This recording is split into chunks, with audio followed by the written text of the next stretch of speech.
The crystal palace of Valora Prime glowed under 3 moons.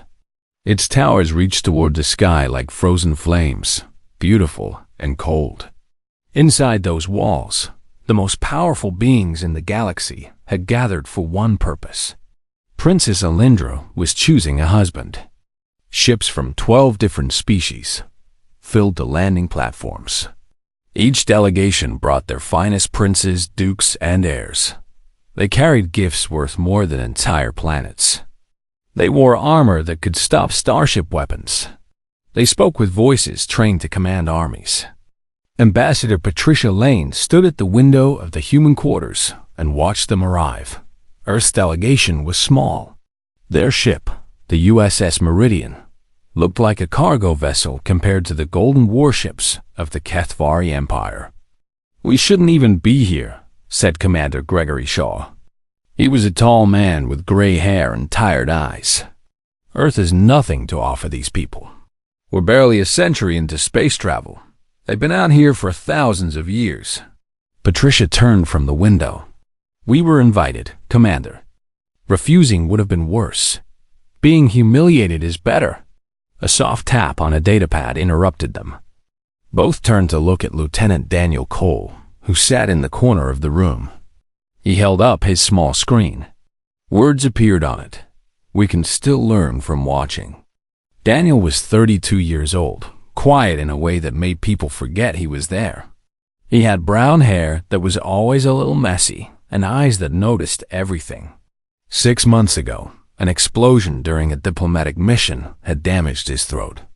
The doctor said his voice would heal, but it was taking time.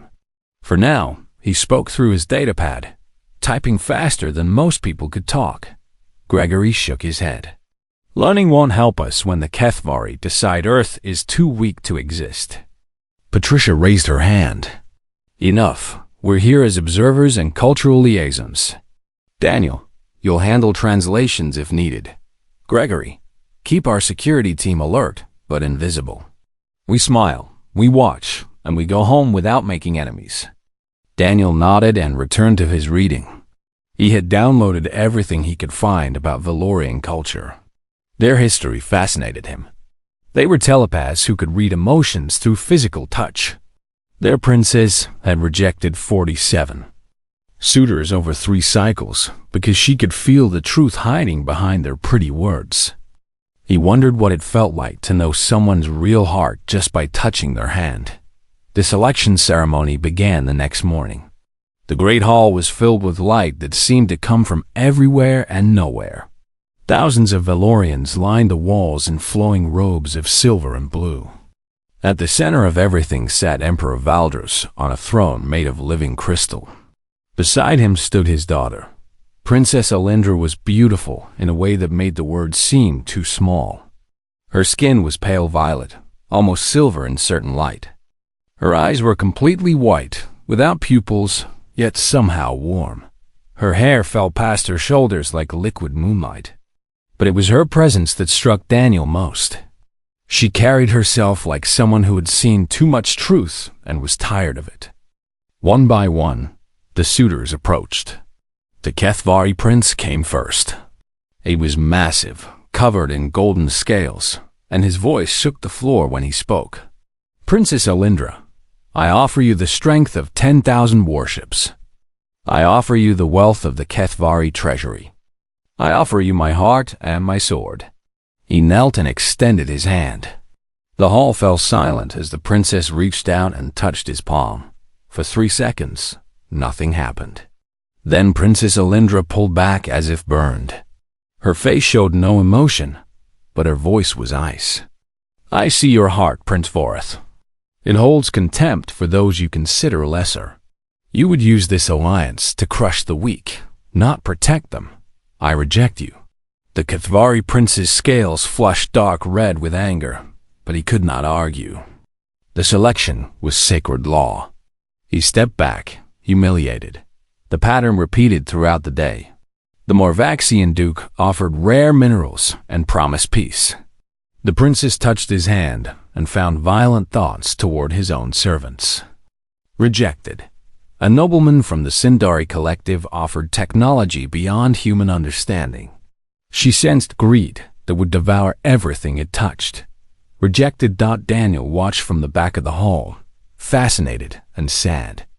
Each suitor was powerful, wealthy, and impressive. Each one hid something dark beneath their surface. He began to understand why the princess looked so tired. During a break in the ceremony, a young Valorian servant carrying ceremonial cups stumbled near the human delegation. The cups crashed to the floor, spilling blue liquid across the polished stone. The servant, barely more than a child, froze in terror.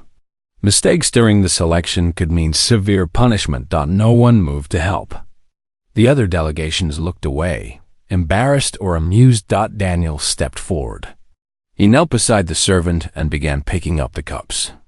The child stared at him with wide eyes. Daniel smiled and typed on his datapad. He showed the screen to the servant. Accidents happen. Let me help.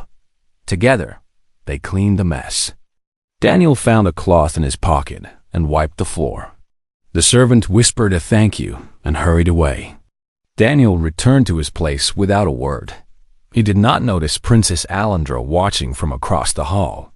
Her wide eyes followed him as he disappeared back into the crowd of humans. She had seen many things that day: ambition, greed, anger, pride. This was the first time she had seen simple kindness. That night, she stood on her balcony and looked down at the guest quarters. The human section was dark, except for one small light. Through the window, she could see a figure reading, the soft glow of a datapad illuminating his face. Her attendant approached. Your Highness, you should rest. Tomorrow brings more suitors. More of the same, Alindra said softly. Tell me about the human delegation. They are unimportant, Highness. A young species with little power. Their ambassador is clever but desperate. Their military officer is suspicious of everyone. And they have a translator who cannot speak. Cannot speak? His voice was damaged. He uses a device to communicate. Alindra said nothing. She watched the distant light until it finally went dark. A man who could not speak. A man who helped a servant when no one was watching. A man who walked without the swagger of those seeking to impress. She had touched 47 hands and found only poison. She wondered what she would find in his. The next morning, Princess Alindra requested information about the human delegation. Her attendants were confused by the request, but they obeyed. The reports told her little she didn't already know. Earth was young and weak by galactic standards. Their ambassador was competent, but desperate for any advantage. Their military was barely worth mentioning. But the report on Lieutenant Daniel Cole made her pause. He was a translator and cultural expert. He had served on 12 diplomatic missions in 5 years. 3 of those missions had turned dangerous, and in each case, he had helped protect civilian lives before his own. On the last mission, an explosion had caught him while he was carrying a local child to safety. The child survived without injury. Daniel's voice did not. He had received no medals for this. He had not asked for any. Alindra set down the report. Her people judged worth by power and lineage. Humans, it seemed, judged worth by something else entirely. She found him in the Whispering Gardens that afternoon. It was a place few visitors discovered, hidden behind the main palace grounds. Ancient trees with silver leaves created a canopy that filtered the light into soft patterns. The garden got its name from the way the wind moved through those leaves, creating sounds almost like voices. Daniel sat on a stone bench, his datapad on his lap. He was writing something, his expression peaceful. Alindra had removed her royal jewelry and dressed simply as she had in the library. She approached quietly, but he sensed her presence and looked up. His face brightened when he saw her. He typed quickly, "The woman from the library. I hoped I would see you again." She sat beside him, closer than propriety usually allowed. "What are you writing?" He showed her the screen. It was a poem, rough and unfinished, describing the garden in simple words. "You write poetry?" she asked. He typed. "I try. I'm not very good. But this place deserves words, even poor ones. May I read what you have?" He hesitated, then handed her the datapad. She read slowly. The poem was indeed simple, but there was something honest in it. He wrote about beauty as something to be protected, not possessed. He wrote about silence as a gift, not a weakness. "This is not poor," she said softly. "This is true." He took the datapad back and typed, "You are kind. But I know my limits. Do you?" Most beings never learn their limits. They believe themselves infinite until they break. He considered this, then typed, "I broke once. On a mission that went wrong. I learned that I am very small and very fragile. But I also learned that small things can still matter. The child you saved." His eyes widened. He typed, "How do you know about that?" Alindra realized her mistake. A simple servant or scholar would have no access to such information. She had revealed too much. "I heard about it," she said carefully. Daniel studied her face. For a long moment, neither of them moved. Then he typed, "You're not a scholar, are you?" "No. Are you someone important?" She could have lied. She wanted to lie, to keep this simple connection alive for just a little longer. But she found that she couldn't. "I am Princess Alindra." She watched his face change. She expected him to become nervous, to start apologizing, to transform into another person seeking her favor. That was what always happened when people learned who she was. But Daniel did something unexpected. He simply nodded, then typed, "I thought you might be. You carry yourself like someone with heavy responsibilities. You're not surprised?" He typed, "A little. But it doesn't change anything. You were kind to me in the library. That's what I remember. Most would try to impress me now, to win my favor." He typed, "I don't want your favor. I wanted conversation. That's all I ever wanted." Alindra felt something crack inside her chest. For years, everyone had wanted something from her. Power, influence, alliance. This man wanted only to talk. "I have a gift," she said quietly. "I can sense the truth of someone's heart through touch. That's how I know when the suitors lie." Daniel nodded. He typed, "I've read about it. It must be exhausting, feeling everyone's hidden darkness." "It is. I'm sorry." Two simple words. Not an attempt to use her gift. Not a request for proof. Just sympathy for her burden. Alindra reached out her hand. "May I?" Daniel looked at her palm, understanding what she was asking. He hesitated only a moment before placing his hand in hers. The connection was immediate. Alindra gasped as his emotions flooded into her. She felt loneliness, deep and old, from a childhood spent moving between worlds. She felt quiet sorrow for his lost voice. She felt love for his family back on Earth, worry for colleagues he cared about, and gentle appreciation for the beauty of this garden. But beneath all of that, she found something she had never felt in 47 suitors. Nothing dark. No ambition for power. No hidden cruelty. No desire to use or control. No contempt for those beneath him. Just kindness. Simple, stubborn, unshakable kindness. She pulled her hand back, trembling. Her eyes were wet with tears she couldn't explain. Daniel looked alarmed. He typed frantically, "I'm sorry. Did I hurt you? I didn't mean to offend." "No," she whispered. "No, you didn't hurt me. Then why are you crying?" She looked at him, this quiet human with no voice and no power and no idea how rare he was. "Because in 3,000 years of selection ceremonies, you are the first person whose heart was clean." Daniel stared at her. He didn't know what to say. He didn't know what this meant, but Alindra knew. She had finally found someone worth choosing, and that choice would shake the galaxy to its core.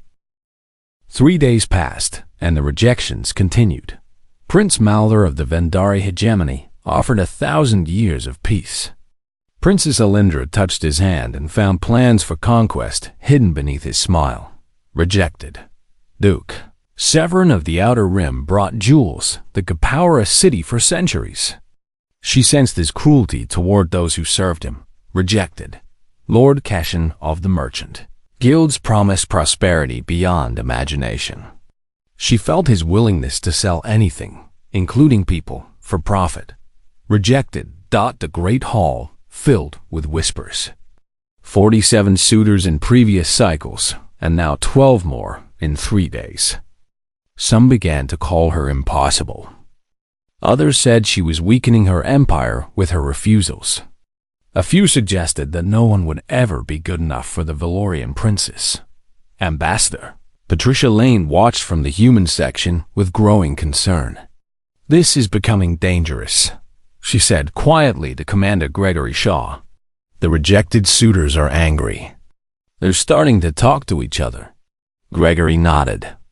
"The Kethvari prince has been meeting with the Morvaxian duke. That's not a combination I like. Should we leave early? It might be wise. We've learned what we came to learn.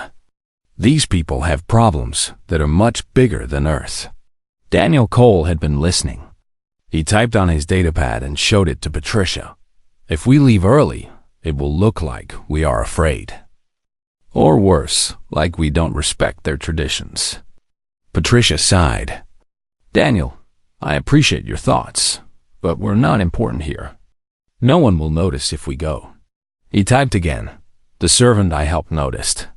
Sometimes the small things matter." Gregory shook his head. "Idealism doesn't stop warships, Lieutenant." Daniel had no answer for that. He simply returned to his observation of the ceremony. That afternoon, the rejections paused for a traditional feast. All delegations gathered in the great dining hall. The tables were arranged by species, with the most powerful closest to the imperial family. Earth's table was near the back, close to the servants' entrance. Daniel did not mind. From here, he could watch everything without being watched himself. He noticed the young servant from before, the one who had dropped the cups. The child was working again, carrying trays of food between tables. The boy moved carefully, clearly terrified of making another mistake. One of the Kethvari officers stuck out his foot as the servant passed. The boy tripped and nearly fell, catching himself just in time. The officer laughed. His companions laughed with him. Daniel felt anger rise in his chest, but he stayed still. Causing a scene would help no one. The servant continued his work, head down, shoulders tight with fear. When he reached the human table, Daniel caught his eye and smiled. He typed quickly and showed his screen. "You're doing well. Stay strong." The boy's eyes widened. He nodded quickly and hurried on, but Daniel saw his shoulders relax just a little. Across the hall, Princess Alindra sat beside her father. She had seen the Kethvari officer's cruelty. She had seen the other delegations ignore it. And she had seen the human with the silent voice offer comfort to a frightened child. Twice now.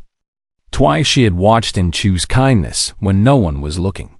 "Alindra," her father said quietly. "You seem distracted." "I am thinking, father." "About the suitors?" "They grow impatient." "Let them. I will not bind myself to poison just to make them comfortable."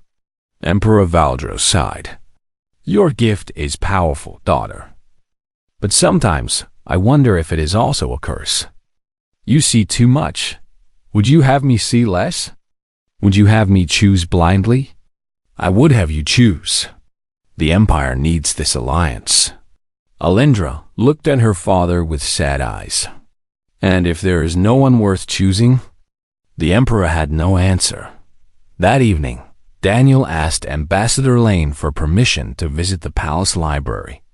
She agreed, mostly because she wanted him away from any potential conflict. The HFY delegation had been sending dark looks toward all the minor species. The library was enormous.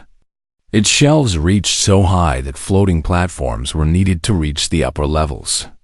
Books, scrolls, and data crystals filled every space. Daniel had never seen anything so beautiful. He found a section on Valorian poetry and began to read. The language was complex, but he had always been good with words. Even without his voice, he could still appreciate their beauty. He was so focused on his reading that he didn't notice someone approaching. "You can read Old Valorian?" Daniel looked up. A young woman stood before him, dressed in simple robes. Her skin was pale violet, her hair silver, but without the elaborate styling of nobility. He assumed she was a scholar, or perhaps a senior servant. He typed on his datapad. "A little. I'm still learning. The poetry is beautiful." The woman tilted her head. "Most visitors have no interest in our poetry. They want to know about our weapons or our wealth." He typed, "Weapons and wealth don't tell you who people really are. Stories and poems do." Something shifted in her expression. She sat down across from him. "That's an unusual thing for a human to say. Your species is known for its aggression." He smiled and typed, "My species is known for many things. Some true, some not. We are complicated, like everyone else. You don't speak."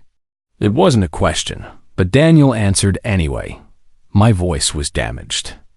It's healing, but slowly. For now, I write. Does it frustrate you? Being unable to speak?" He thought about this for a moment, then typed, "Sometimes. But I've learned that listening is more important than talking. Most people talk too much and hear too little." The woman laughed softly. It was a warm sound, unexpected from someone who seemed so serious. They talked for over an hour. She asked about Earth, about human culture, about his life.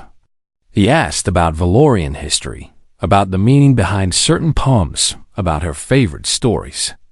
Neither asked for anything. Neither tried to impress the other. When it was time to go, Daniel typed one last message.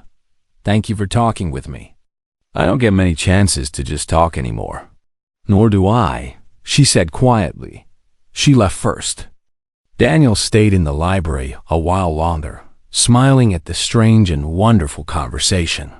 He never asked her name, and she never told him who she really was. But Princess Alindra walked back to her chambers with something new in her heart. For the first time in years, she had met someone who treated her like a person instead of a prize. She needed to know more about this silent human. She needed to know what hid inside his heart. The Imperial Council chamber fell silent when Princess Alindra made her announcement. "I have made my choice," she said, her voice clear and strong. "I choose Lieutenant Daniel Cole of the Earth delegation." For 3 heartbeats, no one moved. Then chaos erupted. Prince Vorath of the HFY was the first to speak. His roar shook the walls. "A human? You reject the heirs of 12 great empires for a creature from a primitive world?" Duke Severin slammed his fist on the table. "This is an insult to every species present. Humans are barely capable of leaving their own solar system. They have no power, no influence, no worth." The other rejected suitors joined the outcry. Accusations flew through the air like weapons. Some called the princess mad. Others called her a fool. A few suggested she was trying to destroy her own empire. Emperor Valdros raised his hand for silence. It took several minutes for the room to obey. "Daughter," he said carefully, "this choice is unexpected. The human is not even a suitor candidate. He is support staff. I know, Father. You would bind our empire to a species that cannot protect itself." Alindra stood tall. "I would bind myself to a man whose heart is worthy. Is that not the purpose of the selection? To find someone true? A man who cannot even speak," Prince Vorath sneered. "How fitting. The Valorian princess chooses a mate who is literally voiceless." Perhaps she wants someone who cannot argue with her. He speaks, Alindra said coldly. Just, not with words. And what he says is more truthful than anything that has come from your mouth, Prince Vorath. The Kethvari prince's scales flushed dark with rage. You dare? I dare tell you what I sensed when I touched your hand. Shall I share it with the council? Shall I describe the contempt you feel for species you consider weak? The plans you've made to use a marriage alliance to position your forces for conquest? Vorath went very still. Or perhaps Duke Severin would like me to describe his thoughts. The pleasure he takes in causing pain to those who serve him. The Mervaxian Duke looked away. I have touched the hands of 47 suitors over 3 cycles, Alindra continued. I have felt greed, ambition, cruelty, and hatred hiding behind every smile and every gift. Not one of you came here for me. You came for power. You came to use me as a tool. The chamber was silent now. Daniel Cole did not come here seeking anything. He helped a servant who dropped cups when no one was watching. He sat in our library reading poetry instead of plotting political advantage. When I touched his hand, I felt no darkness at all. Only kindness and loneliness, and a profound respect for all living beings. Emperor Valdros looked at his daughter with new understanding. You believe he is true. I know he is true. My gift has never been wrong. In the human delegation's quarters, Ambassador Patricia Lane was trying to process what had just happened. He's not even conscious, she said, staring at Daniel, who sat frozen in shock. Daniel, did you hear me? The princess chose you. Daniel typed slowly on his datapad. There must be a mistake. There's no mistake, Commander Gregory Shaw said grimly. I just received word from the council. They're debating whether to accept the choice or declare it invalid. Invalid? Can they do that? The selection has rules, but those rules have never been tested against a situation like this. The other suitors are demanding something called a trial of worth. Daniel typed. What is that? An ancient tradition. If a chosen consort is challenged, they must prove their worthiness through 3 tests. Strength, wisdom, and heart. Patricia put her hand on Daniel's shoulder. You don't have to do this. We can leave. Earth isn't strong enough to force the issue, and no one would blame you for walking away from an impossible situation. Daniel sat quietly for a long moment. Then he typed, What happens to the princess if I refuse? Gregory answered reluctantly. Politically? She would be humiliated. Her gift would be questioned. The suitor she rejected would use this as proof that she's unfit to rule. And personally? No one had an answer for that. Daniel stood up. He walked to the window and looked out at the crystal towers of the palace. Somewhere in there, a woman who could see the truth of hearts had looked at his and found something worth choosing. He didn't understand why. He wasn't special. He wasn't powerful. He was just a man who tried to be kind because kindness mattered, but she had believed in him. And if he ran away now, he would prove every alien in that council chamber right. He would prove that humans weren't worth respect. He turned back to Patricia and typed, I'll do it. Daniel, the trial of worth is designed for warriors and princes. You're a translator. He typed, Then I'll translate. I'll show them what humans mean when we say we're worth knowing. The official response was delivered to the council that evening. Ambassador Lane read it aloud, her voice steady despite her fear. Lieutenant Daniel Cole accepts the challenge of the trial of worth. He offers these words to the council. I will try. Not for honor. Not for power. For her truth to be believed. Prince Vorath smiled a predator's smile. Then let him try. And let him fail. But Princess Alindra, standing beside her father's throne, felt something she hadn't felt in years. Hope the human with no voice had chosen to speak for her. Now, the galaxy would discover if humanity's quiet strength was real or just a beautiful dream. The arena of judgment was ancient. Its stones had witnessed thousands of trials over 3,000 years. Champions had fought here. Heroes had proven themselves. Legends had been born. Now Daniel Cole stood alone on the sand, facing 12 hostile delegations and an empire that doubted him. The stands were full. Every species that had sent a suitor now watched with hungry eyes, waiting for the human to fail. Ambassador Patricia Lane and Commander Gregory Shaw sat in the small section reserved for Earth, their faces tight with worry. Princess Elendra watched from the Imperial balcony. Her hands gripped the railing so hard her knuckles turned white. Emperor Valdros stood to announce the trial. The challenger faces 3 tests: strength, wisdom, heart. These tests were designed by our ancestors to reveal true worth. Let the first test begin. The sand beneath Daniel's feet shifted. Holographic projectors hummed to life, and suddenly he was standing in a simulated battlefield. Enemy soldiers surrounded him, their weapons aimed at his chest. The rules appeared in the air before him. Survive. Defeat your enemies. Daniel had no weapon. He had no armor. He had only his datapad and his wits. The simulated soldiers advanced. Daniel backed away, looking for options. He was not a fighter. He had never been trained for combat. This test was designed to crush him. Then he saw her, a holographic civilian, a young girl, cowered behind a broken wall. She was not part of the combat simulation. She was a choice. Daniel understood. He ran toward the girl, putting himself between her and the soldiers. Energy blasts struck the ground around him. One grazed his shoulder, sending real pain through his body. The simulation was not gentle. He reached the girl and covered her with his body. He typed rapidly on his datapad and held it up toward the nearest soldier. I'm not here to fight. I'm here to protect. The soldiers fired again. Daniel didn't move.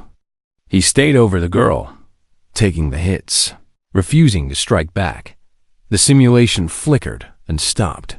Emperor Valdros's voice echoed through the arena.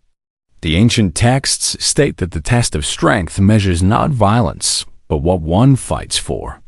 The human chose protection over victory. The test is passed. Murmurs rippled through the crowd. Prince Vorith's jaw tightened with anger. The second test, the Emperor announced. Wisdom. The arena transformed into a simple room with 12 chairs arranged in a circle. Representatives from each species appeared, some holographic, some real. Each would ask one question. Daniel had to answer. The Kethvari representative went first. Why should any species fear humanity? Daniel typed and showed his answer. You shouldn't fear us. Fear makes enemies. We would rather make friends. The Morvaxian spoke next. Your species has known war throughout its history. How can you claim to value peace? Daniel typed, we have known war. That's why we understand its cost. Peace is precious because we know what happens without it. A Vendori scholar asked, what makes humans worthy of standing among the elder races? Daniel typed, we don't ask to stand above anyone. We just want a chance to stand beside you. Worthiness isn't about being the strongest. It's about trying to be better than you were yesterday. The questions continued. Each one was designed to trap him, to make him say something foolish or arrogant. Each time, Daniel answered with simple honesty. Finally, the last questioner spoke. If you could have any power in the galaxy, what would you choose? Daniel paused. This was the trap. Any answer about strength or wealth or influence would prove the aliens right about human ambition. He typed slowly, I would choose the power to heal. Not bodies, but misunderstandings. The power to help people see each other clearly. That's what I've always wanted. Silence filled the arena. The test is passed, Emperor Valdros said, and there was something different in his voice now. Something like respect. The final test. Heart. The arena went dark. When the lights returned, Daniel stood alone on a simple platform. No simulations. No questions. Just him and 10,000 watching eyes. The test of heart requires the challenger to speak one truth. Not written, spoken, from the voice. Daniel felt his chest tighten. His voice was damaged. He could manage a few words, but they came out broken and rough. He had not spoken aloud in months. The crowd waited. Some smirked, expecting him to fail. A man who could not speak, forced to speak. It seemed like cruelty. But Daniel understood the test. It wasn't about speaking perfectly. It was about speaking at all. It was about having the courage to be vulnerable when everyone was watching. He closed his eyes. He thought about the princes in the library, treating him like a person. He thought about the servant boy he had helped. He thought about every small kindness he had ever given or received. He opened his mouth. I am not worthy. The words came out harsh and broken. Each syllable was a struggle of a princess. He paused, gathering strength. But I am worthy of being kind. His voice cracked on the last word. It wasn't beautiful. It wasn't strong. But it was true. The arena was absolutely silent. Then Princess Alendra rose from her seat on the imperial balcony. She walked down the long stairs to the arena floor, her silver robes flowing behind her. Every eye followed her. She crossed the sand and stood before Daniel Cole, the silent human who had spoken his truth. She took his hand. Not to read him this time, just to hold him. In 3,000 years, she said, her voice carrying to every corner of the arena, no challenger has ever admitted unworthiness while proving it false through their actions. The ancient texts say that true worth is found in those who do not seek it. She turned to face the crowd. I made my choice. Now you see why. Emperor Valdros rose. The trial of worth is complete. All 3 tests have been passed. The selection stands. Prince Vora stormed out of the arena, his delegation following. The Morvaxian Duke left without a word. But others remained. Some looked at the human with new eyes. A few even nodded in respect. Ambassador Patricia Lane was crying. Commander Gregory Shaw stood at attention, pride written across his weathered face. The ceremony ended with Daniel and Alendra standing together in the Whispering Gardens, away from the crowds and the politics. She spoke, and he wrote, and somehow they understood each other perfectly. You didn't have to do that, she said. You could have walked away. He typed, you believed in me when you had no reason to. Walking away would have made you wrong. I didn't want you to be wrong. I wasn't wrong. He typed, I know. I'm starting to believe that. She laughed, soft and warm, like she had in the library when they first met. The galaxy will talk about this for centuries, she said. The princess who chose a human. The translator who couldn't speak. They'll make songs about us.